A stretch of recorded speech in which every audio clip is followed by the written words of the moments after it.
কেমন দেখলে মেয়েটাকে? একমাত্র পুত্র দীপের বিয়ের পাত্রী দেখে বাপ বেটা বাড়িতে ফেরার পর স্বামীকে প্রথমেই এই কথাটা জিজ্ঞেস করলেন শিউলি দেবী। মেয়ে দেখতে যাওয়ার তারিখটা যেহেতু পূর্ব নির্ধারিতই ছিল, শিউলি দেবীর শরীরটা একটু খারাপ থাকাতে উনি আর সেদিন সপরিবারে যেতে পারলেন না। হ্যাঁ, মেয়েটা এবং ওদের পরিবারটাকে তো খুবই ভালো লাগলো। প্রত্যেকেরই কথাবার্তা চালচলন খুবই আন্তরিক, সংস্কৃতি মনস্ক একটা পরিবার। পরে দীপের সাথেও মেয়েটার কিছুক্ষণ কথাবার্তা হলো। যা বুঝলাম, ওরও মেয়েটাকে পছন্দ হয়েছে। ও হ্যাঁ, আর একটা কথা তো বলাই হয়নি, খুব ইন্টারেস্টিং। বিশ্বাস করবে কি না জানি না, মেয়েটাকে দেখতে না ঠিক তোমার মতো।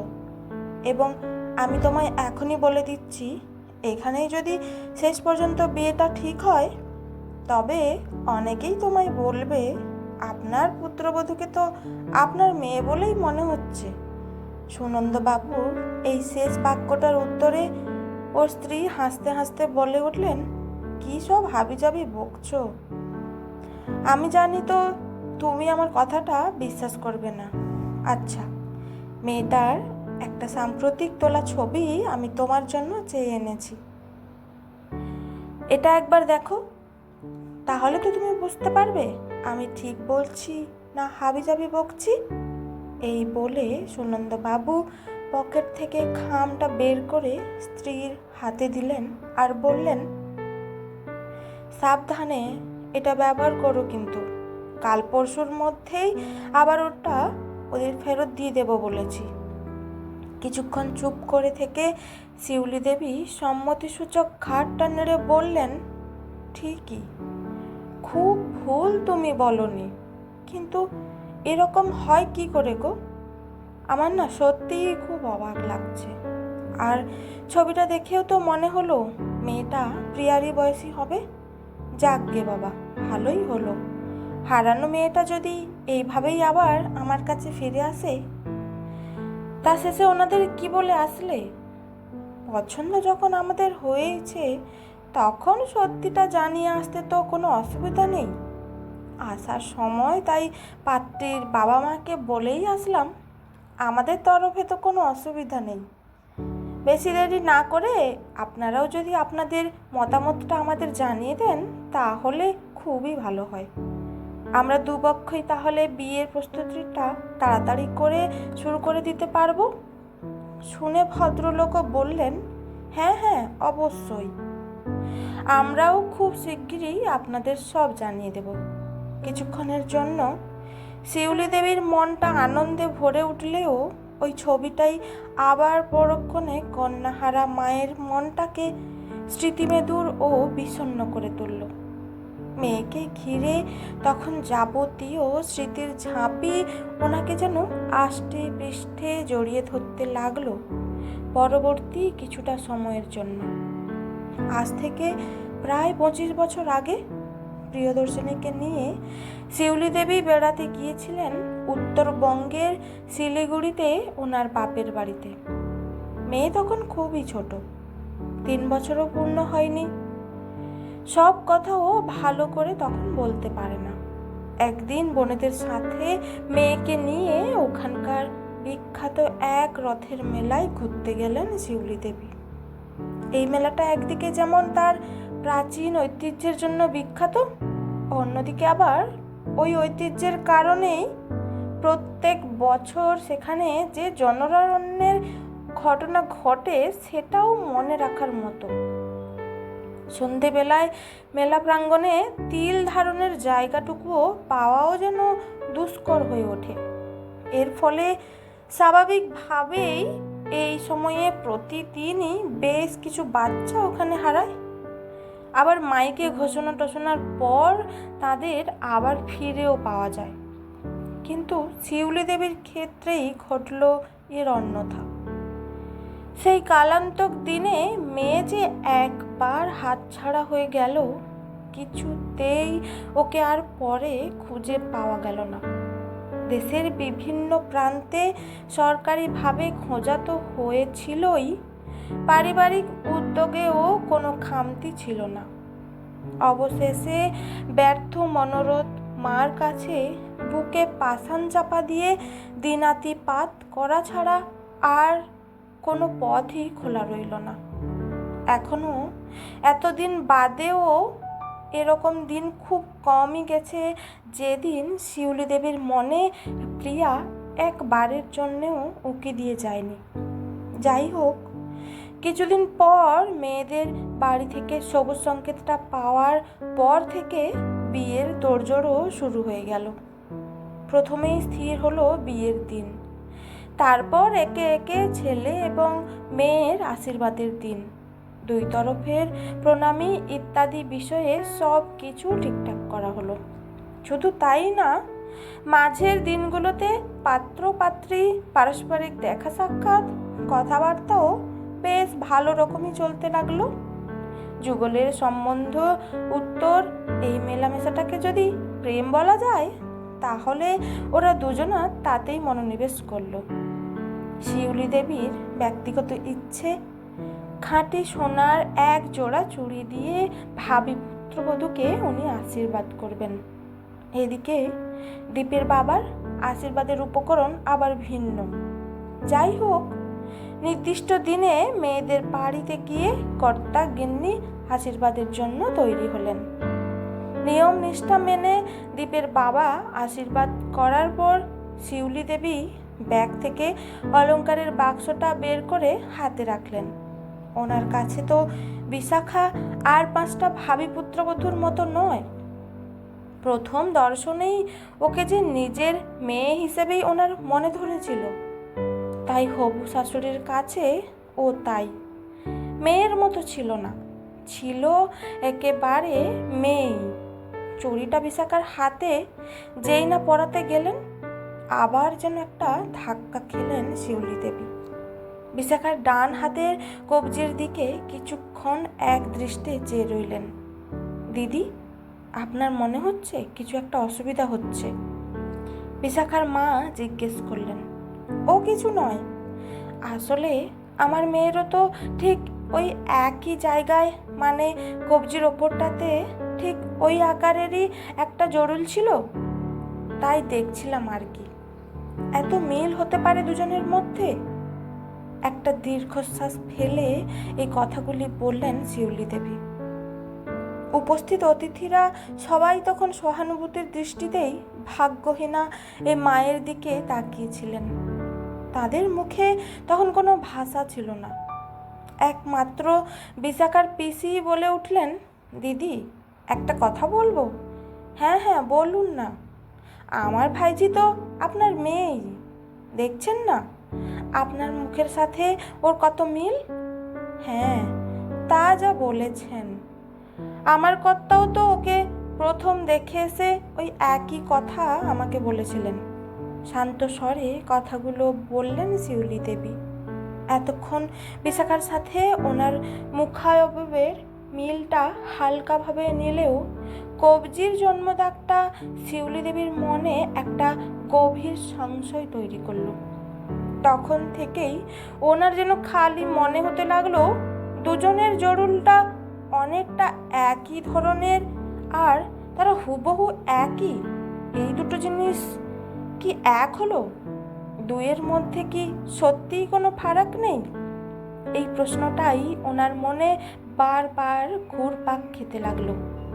সেদিন আচার অনুষ্ঠান মিটে যাওয়ার পর বাড়ি যখন প্রায় ফাঁকা, একটা ঘরে গিয়ে বিশাখার অনুপস্থিতিতে ওর মা বাবার উদ্দেশ্যে কয়েকটা কথা তাই শিউলি দেবী উত্থাপন করলেন। দয়া করে আপনারা কিছু মনে করবেন না, আগেই মার্জনা চেয়ে নিচ্ছি আমি। যদি অনুমতি দেন তো একটা প্রশ্ন আমি করতে চাই। হ্যাঁ হ্যাঁ, করুন না। আচ্ছা, আপনারা কি আপনাদের এই মেয়েকে দত্তক নিয়েছিলেন? ওনারা উত্তর দেবেন কি? শোনা মাত্রই সেই দম্পতি একেবারে হতচকিত হয়ে গেলেন। হ্যাঁ, ওনারা তো সত্যি সত্যিই একটা অনাথ আশ্রম থেকে 22 বছর আগে এই বিশাখাকেই ওনাদের ঘরে নিয়ে এসেছিলেন। কিন্তু সে কথা তো বিশাখা আর ওদের নিকট কিছু পরিজন ছাড়া আর কেউ জানে না। ভদ্রমহিলার মনে হঠাৎ করেই বা এই প্রশ্নটার উদয় হলো কেন? তাহলে কি অন্য কোনো মাধ্যমে মেয়ের এই জন্মবৃত্তান্ত ওনাদের কানে পৌঁছেছিল? এইসব জিজ্ঞাসাগুলোই ওই মুহূর্তে ওনাদের খুব ভাবাচ্ছিল। তবুও সত্যি ঘটনাটাই ওনারা ব্যক্ত করলেন এবং শিউলি দেবীর কাছে বিনীতভাবেই জানতে চাইলেন, আচ্ছা দিদি, আপনার মধ্যে হঠাৎ এই প্রশ্নটা এলো কিভাবে? কারণটা হলো একমাত্র ওই জরুলটা। বিশ্বাস করুন, ওটার কারণেই আমার মধ্যে সন্দেহটা এমন বদ্ধমূল হয়ে গেল, আমি যেন তার থেকে আর কিছুতেই মুক্তি পাচ্ছি না। আপনারা হয়তো আমার উপর রুষ্টই হচ্ছেন, কিন্তু একজন মা হয়ে আমি তো আর চুপ করে থাকতে পারছিও না। সন্তান স্নেহে আপনারা যখন ওকে লালন পালন করেছেন, আপনারা নিশ্চয়ই বুঝতে পারবেন আমার মতো সন্তানহারা এক মায়ের যন্ত্রণাটা কতটা দুঃসহ। খালি মনে হচ্ছে ওর আর আমার রক্তের ডিএনএ টেস্টটা যদি একবার করানো যেত, তাহলে আমি যেন একটু শান্তি পেতাম। কেননা ঠিক একই জায়গায় অবিকল একই দাগ আমার মেয়েরও ছিল। এছাড়া আমাদের দুজনের মুখের চেহারাতেও তো আপনারা দেখতে পাচ্ছেন কি এক অদ্ভুত সাজুজ্য। তাই বলছিলাম, একটু যদি পরীক্ষা করানো যেত, তবে খরচার ব্যাপারে আপনাদের কোনো রকম চিন্তা করতে হবে না। সব খরচাপাতি আমি বহন করব। ডিএনএ যদি ম্যাচ না করে, তাহলে তো আর সন্দেহের কোনো অবকাশ থাকবে না। আমি তখন সত্যি সত্যি ভাববো যে ওর সাথে আমার রক্তের কোনো সম্পর্ক নেই, পুরোটাই আমার মনের ভুল। আর যদি মিলেও যায়, ওর প্রতি আমার ভালোবাসা নিশ্চিতভাবে মায়ের মতনই থাকবে। কিন্তু ওর ওপর আপনাদের অধিকারে আমি এতটুকু ভাগ বসাতে যাব না। এইটুকু ভরসা আমার উপর আপনারা করতেই পারেন। রাজি হতে প্রথমে একটু ইতস্তত করলেও পরে অবশ্য বিশাখার বাবা বললেন, কিন্তু কিভাবে এগোলে আমাদের ঠিক হবে? শুনুন, প্রথমে আমরা সেই থানাতে যাব যেখানে আমরা সেই 25 বছর আগে প্রথম মিসিং ডায়েরিটা করেছিলাম। তার কপি এখনও আছে আমার কাছে। তাদের কাছে আপনারা সব বিশদে বলবেন, আমিও সব জানাবো। বিশাখার সাথে আমার মেয়ের চেহারার সাজুজ্যের কথাটাও উল্লেখ করব এবং ডিএনএ টেস্টের দাবিটাও তাদের সামনে রাখব। এরপর ওনারা যদি আমার দাবি মেনে নিয়ে কোন ডাক্তারের সাথে পরামর্শ করতে বলেন, তাহলে তখনই সেই মতো আমরা এগোবো। তবে আমার দৃঢ় বিশ্বাস সঠিক পথই তারা আমাদের দেখাবেন এবং আমি এও আশা করি খুব তাড়াতাড়ি আমার সন্দেহেরও অবসান ঘটে যাবে। কিন্তু দিদি, ধরুন যদি আপনাদের দুজনের টেস্ট রিপোর্ট ম্যাচ করে গেল, তাহলে কি তখন এই বিয়েটা দেওয়া সম্ভবপর হবে? পাত্রপাত্রী উভয়ে তো তখন একই রক্তের হয়ে যাবে, তাই না? বিশাখার পালিকা মা জিজ্ঞেস করলেন। দেখুন, আমি খুবই আশাবাদী, এর জন্য আপনাদের কোনো কিছুই আটকাবে না। আমরা যখন বিয়ের ব্যাপারে মনের দিক থেকে এতটাই এগিয়ে গেছি, ঈশ্বরও নিশ্চয়ই আমাদের সহায় হবেন। এ ব্যাপারে আমি নিশ্চিত। পরিকল্পনা মোতাবেক সব কিছুই ঠিকঠাকভাবে এগোলো।